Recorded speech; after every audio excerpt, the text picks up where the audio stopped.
5 പേരുടെ മരണത്തിലേക്ക് നയിച്ച കൂത്തുപറമ്പ് വെടിവയ്പ് അന്നും ഇന്നും ഓരോ CPM നേതാവിൻ്റെയും പ്രവർത്തകരുടെയും നെഞ്ചിലെ തീയാണ്. ആ എരിതീയിലേക്ക് എണ്ണ കോരി ഒഴിച്ചുകൊണ്ടാണ് ഇപ്പോൾ സംസ്ഥാന പോലീസ് മേധാവിയായി അന്നത്തെ കൂത്തുപറമ്പ് കേസിലെ മുഖ്യപ്രതി എന്ന് CPM അന്നും ഇന്നും ആരോപിക്കുന്ന രവാഡ ചന്ദ്രശേഖർ IPS കേരളത്തിലെ പോലീസിൻ്റെ തലവനായി ചുമതലയേൽക്കുന്നത്. കേരളം ഭരിക്കുന്ന ഇടതു സർക്കാരിന് മറ്റൊരു പോംവഴിയുമില്ല. നൽകിയ 3 പേരുടെ പട്ടികയിൽ നിന്നും രവാഡയെ UPSC ആണ് തിരഞ്ഞെടുത്തത്. CPMൻ്റെ അന്നും ഇന്നും ഇന്നലെ വരെ കണ്ണിലെ കരടായിരുന്ന IPS ഉദ്യോഗസ്ഥൻ, കൂത്തുപറമ്പ് വെടിവയ്പ് കേസിലെ ആരോപണ വിധേയൻ രവാഡ ചന്ദ്രശേഖർ കേരള പോലീസിനെ നയിക്കാനെത്തുമ്പോൾ കേരളത്തിലെ ഭരണപ്രതിപക്ഷം ആ വിഷയമങ്ങ് ഏറ്റെടുക്കുകയാണ്. കൂത്തുപറമ്പിലെ വെടിവയ്പ്പിലേക്ക് നയിച്ച അന്നത്തെ മന്ത്രി MV രാഘവനെ പിന്നീടും CPM ഏറ്റെടുത്തു. MV രാഘവൻ്റെ മകൻ MV നികേഷ് കുമാറിനെയും CPM തങ്ങളുടെ പ്രസ്ഥാനത്തിൻ്റെ ഭാഗമാക്കി കഴിഞ്ഞു. തെരഞ്ഞെടുപ്പിലും മത്സരിപ്പിച്ചു. ഇപ്പോഴിതാ CPM രാഷ്ട്രീയമായി എതിർത്തിരുന്ന ഒരു മുതിർന്ന IPS ഓഫീസർ കേരള പോലീസ് സേനയുടെ തലപ്പത്തേക്ക് എത്തിയിരുന്നു.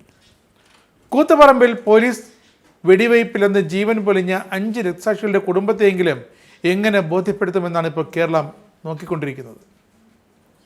കഴിഞ്ഞ ദിവസം വരെ ശത്രുവായിരുന്ന ഒരു IPS ഉദ്യോഗസ്ഥൻ സർക്കാരിൻ്റെ പോലീസിനെ നയിക്കാനെത്തുമ്പോൾ അതിനെ കണ്ണൂരിലെ CPM പ്രവർത്തകരെങ്കിലും എങ്ങനെ ഉൾക്കൊള്ളണമെന്ന് കാത്തിരുന്ന് കാണണം. UPSCയുടെ ചുരുക്കപ്പട്ടികയിൽ ഇടം നേടിയത് മുതൽ രവാഡ ചന്ദ്രശേഖർ DGP ആകുമെന്ന് ഏറെക്കുറെ ഉറപ്പിച്ചിരുന്നു. കൂത്തുപറമ്പ് വെടിവയ്പ് കേസിൽ രവാഡ കുറ്റക്കാരനല്ലെന്ന് കോടതി വിധിച്ചിരുന്നു. പക്ഷേ സർക്കാരിനെ അതുകൊണ്ട് ആശ്വസിക്കാമെങ്കിലും ഇപ്പോൾ അതിൻ്റെ ഒഴിവ് കഴിവുകൾ പറയാമെങ്കിലും രക്തസാക്ഷികളുടെ കുടുംബങ്ങളോട് സർക്കാരല്ല, ഇടത് മുന്നണി CPM എന്ത് പറയുമെന്നതാണ് ചോദ്യം. അന്നത്തെ സംഭവങ്ങൾ വർഷങ്ങൾക്കിപ്പുറവും CPMകാർ മറക്കില്ല. പക്ഷേ രവാഡ ചന്ദ്രശേഖർ ഒരു പാർട്ടിയുടെയും നേതാവല്ല, പ്രവർത്തകരുമല്ല, കേരള കേഡർ IPS ഉദ്യോഗസ്ഥനാണ്. സീനിയോറിറ്റിയിലൂടെ UPSC തിരഞ്ഞെടുത്തതാണ് സംസ്ഥാന പോലീസിനെ നയിക്കാൻ രവാഡ ചന്ദ്രശേഖറെ. മാനദണ്ഡങ്ങൾ പാലിച്ചു തന്നെയാണ് UPSCയുടെ മാനദണ്ഡങ്ങൾ പാലിച്ചു തന്നെയാണ് രവാഡ ഇതുവരെ എത്തിയിരിക്കുന്നത്. അത് CPM പ്രവർത്തകർ അംഗീകരിച്ചേ മതിയാകൂ. പിന്നെ സർക്കാരിൻ്റെ നയങ്ങൾ തീരുമാനിക്കേണ്ട ഒരു പദവിയിൽ ഇരുന്നു കൊണ്ട് എന്ത് നിലപാടെടുക്കും എന്നതാണ് ഇനി നോക്കിക്കാണേണ്ടത്. അതിൽ സർക്കാരിൻ്റെ നിലപാടുകൾ രവതയ്ക്ക് വിയോജിപ്പുണ്ടാകുമോ? ഏതെങ്കിലും വിഷയത്തിൽ സർക്കാരുമായി കൊമ്പ് കോർക്കേണ്ടി വരുമോ? ഇതൊക്കെ കാത്തിരുന്ന് കാണണം. കൂത്തുപറമ്പിന് വെടിവയ്പ്പിന് നേതൃത്വം നൽകിയ, പിന്നീട് കോടതി നിരപരാധിയായി വിധി എഴുതിയ IPS ഓഫീസർ ഇന്ന് കേരളത്തിലെ പോലീസ് സേനയെ നയിക്കാനെത്തുമ്പോൾ ഓർമ്മയിൽ ഓടിയെത്തുന്ന ചില സംഭവങ്ങളുണ്ട്. 1994 നവംബർ 25-നാണ് കേരളത്തിൽ നടക്കിയ കൂത്തുപറമ്പ് വെടിവയ്പ് നടന്നത്. അന്നു മുതൽ ഇന്ന് വരെ ഇപ്പോൾ ജീവിച്ചിരിപ്പില്ലെങ്കിലും പുഷ്പനെ ഓർമ്മയുണ്ടോ എന്ന വീരമുദ്രാവാക്യമായിരുന്നു ഇടതണികൾ ശക്തിയായി വിളിച്ചുകൊണ്ടിരുന്നത്. അന്ന് രവാഡ ചന്ദ്രശേഖർ തലശ്ശേരി ASP തൻ്റെ IPS കാലഘട്ടത്തിലെ ട്രെയിനിങ് പീരീഡിലൂടെ കടന്നു പോവുകയായിരുന്നു ആ ചെറുപ്പക്കാരനായ IPS ഉദ്യോഗസ്ഥൻ. പരിയാരം മെഡിക്കൽ കോളേജിനെതിരെ സന്ധിയില്ലാ സമരവുമായാണ് CPM രംഗത്തെത്തിയത്. MV രാഘവൻ എന്ന മന്ത്രിയെ ബഹിഷ്കരിക്കാൻ CPM ആഹ്വാനം ചെയ്തു. കണ്ണൂരാണ്, പരിയാരമാണ്.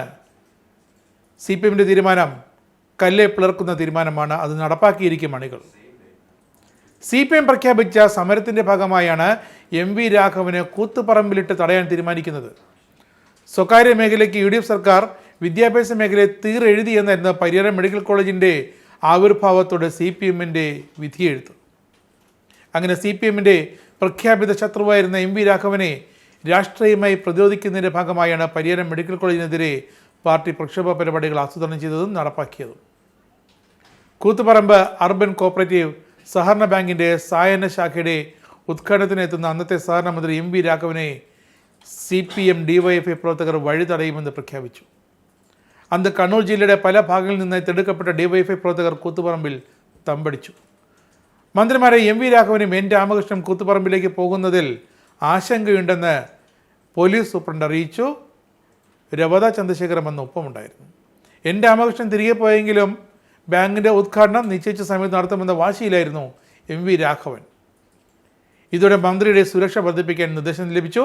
ഇതോടെയാണ് തലശ്ശേരി SP രവാട ചന്ദ്രശേഖർ കൂത്തുപറമ്പിലേക്ക് എത്തുന്നത്. ഇതേസമയം കൂത്തുപറമ്പ് നഗരം DYFIയുടെ കയ്യിലായിപ്പോയി. കണ്ണൂർ ഭാഗത്തേക്കുള്ള റോഡുകൾ മൊത്തം CPM പ്രവർത്തകരെ കൊണ്ട് നിറഞ്ഞു. മന്ത്രിയുടെ കാർ DYFIക്കാർ ആക്രമിക്കുമെന്ന് കിംവദന്തിയും പടർന്നു. ഇതോടെയാണ് റവന്യൂ ഓഫീസറായിരുന്ന TT ആന്റണി വെടിവെക്കാനുള്ള നിർദ്ദേശം കൈമാറിയത്. അങ്ങനെ പോലീസ് വെടിവെച്ചു. കൂത്തുപറമ്പ് യുദ്ധക്കളമായി. 5 സഖാക്കൾ വെടിയേറ്റ് വീണു മരിച്ചു. ഇതോടെ പ്രക്ഷോഭം കേരളത്തിലേക്ക് പടർന്നു. കേരളത്തിലാകമാനം UDFിൻ്റെ ഓഫീസുകൾ, സർക്കാർ വാഹനങ്ങളൊക്കെ കത്തിയമർന്നു. കേരളം ഏറെക്കാലം കലാപഭൂമിയായി. കണ്ണൂർ ശാന്തമാകാൻ ആഴ്ചകളെടുത്തു. CPM കണ്ണൂർ ജില്ലാ കമ്മിറ്റിയുടെ നിയന്ത്രണത്തിലായിരുന്ന അന്ന് AKG ആശുപത്രി. MV രാഘവൻ പാർട്ടിയിൽ നിന്ന് പുറത്താക്കപ്പെടുകയും CMB എന്ന രാഷ്ട്രീയ പാർട്ടി രൂപീകരിക്കുകയും ചെയ്തതോടെ കണ്ണൂർ പിന്നീട് രാഷ്ട്രീയ കലാപങ്ങളുടെ ഭാഗമായി. ഇതോടെ AKG ആശുപത്രിയും തർക്ക വിഷയമായി. MV രാഘവൻ സ്ഥാപിച്ച ആശുപത്രി രാഘവൻ്റെ നിയന്ത്രണത്തിൽ തുടരട്ടെ എന്നായിരുന്നു പാർട്ടിയിലെ ഒരു വിഭാഗത്തിൻ്റെ ആവശ്യം. എന്നാൽ പാർട്ടിയാണ് ആശുപത്രി സ്ഥാപിച്ചതെന്നും വിട്ടുകൊടുക്കില്ലെന്നും CPM തീരുമാനമെടുത്തു. പിന്നീട് CPMൻ്റെ പ്രഖ്യാപിത രാഷ്ട്രീയ പരിപാടിയായി MV രാഘവനെ വഴിതടയൽ, എതിർക്കൽ. പരിയാരം TB സാനിറ്റോറിയത്തിൻ്റെ ഏക്കർ കണക്കിന് ഭൂമി തട്ടിയെടുക്കുന്നതിൻ്റെ ഭാഗമായാണ് ഈ Pariyaram medical college MV രാഘവനും K കരുണാകരനും ചേർന്ന് കൊണ്ടുവന്നതെന്നായിരുന്നു CPMൻ്റെ ആരോപണം. അങ്ങനെയാണ് അതൊരു കൂത്തുപറമ്പ് പ്രതിഷേധത്തിലും വെടിവെപ്പിലും ചെന്ന് അവസാനിച്ചത്. എന്തായാലും ഇപ്പോൾ CPM എന്ത് പറയുന്നു? പാർട്ടി സംസ്ഥാന സെക്രട്ടറിയുടെ നിലപാട് പാർട്ടിയുടെ നിലപാട്, മുഖ്യമന്ത്രി പിണറായി വിജയന് പാർട്ടിയുടെ നിലപാട്. ഇതിൽ രവാദ ചന്ദ്രശേഖർ എന്ന IPS ഉദ്യോഗസ്ഥൻ കേരളത്തിലെ പോലീസിനെയാണ് നയിക്കാനെത്തുന്നത്. കേരള സംസ്ഥാന സർക്കാരിനെയോ കേരളത്തെയോ അല്ല, സംസ്ഥാനത്തെ സർക്കാരിൻ്റെ ഭാഗമായ കേരള പോലീസ് നയിക്കാൻ രവാദ ചന്ദ്രശേഖർ എത്തുമ്പോൾ ഇനി അങ്ങോട്ട് CPMൻ്റെ നിലപാട് എന്തായിരിക്കുമെന്ന് കാത്തിരുന്ന് കാണേണ്ടി വരും.